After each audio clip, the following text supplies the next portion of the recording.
তো hello guys, আজকে আমি ভাবছিলাম কী করা যায়, তাই ভাবতে ভাবতে মনে পড়লো আমার যে কালো একজন কমেন্ট করেছিল কালো কালারের খাবার খাওয়ার জন্যে। চলো তাহলে কালো কালারের খাবার খাওয়া যাক। চলো তাহলে বেরিয়ে পড়ি আমার সুন্দর বাহনটা নিয়ে বেরিয়ে পড়েছি। দোকান চলে এসেছি। দোকান থেকে এবার আমি একটা পেপসি কিনে নিলাম। পেপসিটা কালো কালারের, তাই কালো কালারের চ্যালেঞ্জ হচ্ছে, তাই কালো কালারের পেপসিটা খেতে খুব দারুণ। এখন এটা খাওয়া গেছে, চলো এখন এখন দোকান থেকে কিছু কিনে নিই, কি কালো কালারের জিনিস। দুটো কালো কালারের জিনিস কিনে নিয়ে ঘরে চলে আসলাম, কারণ কি বাইরে খুব গরম। চলো একটা জিনিস খাওয়া যাক, সেটা হচ্ছে হ্যাপি বিস্কুট। হ্যাপি বিস্কুটটা কালো কালারের, খেতে খুব দারুণ।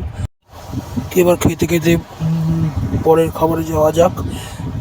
পরের খাবারটা হলো কেক। তাহলে কেকটা খোলা যাক, খুলে খাওয়া যাক। এই কেকটা নিয়ে পালালো, এই ধর ধর ধর ধর ধর ধর ধর। বন্ধু কেকটা নিয়ে পালিয়ে গেল। তাহলে আজকে খাওয়া যাবে না মনে হয় কেকটা। না, দিয়ে দিয়েছে আমাকে কেকটা, চলো খাওয়া যাক। এই কেকটা খুলে খাওয়া যাক, দিয়ে দিয়েছে আমাকে কেকটা। চলো এবার কেকটা আবার খুলে খেয়ে নিই। খোলা যাক।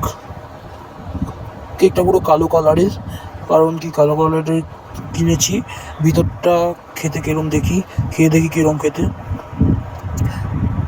হ্যাঁ, খেতে খুব দারুণ। তো আমি কেক খাই, তুমি পরে ভিডিওর জন্য সাবস্ক্রাইব করে রাখো। Bye bye.